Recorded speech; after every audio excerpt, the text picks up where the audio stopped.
मूसा अलैहिस्सलामेर माके आल्लाह ताआला आदेश दिलेन, हे मूसार मा, এই শিশু বাচ্চাটাকে লালন পালন করতে যদি তোমার ভয় হয় তাহলে তুমি ছোট্ট একটা সিন্দুক বানায় এটার ভিতরে ভইরা তুমি তাকে ভাসায়া দাও।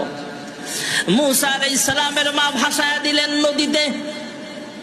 मूसा পয়গম্বরের বড় একজন বোন ছিল, মায়ের অনুমতি নিয়ে সিন্দুকটাকে ফলো করলেন কোন দিকে যায়।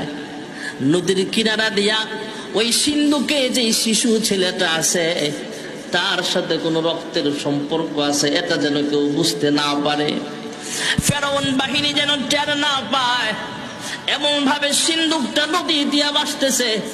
মুসা পয়গম্বরের বড় বোন নদীর কিনারা দিয়া দূরত্ব বজায় রেখে রেখে তিনিও পথ চলতেছে। মহান আল্লাহ রাব্বুল আলামিনের কুদরত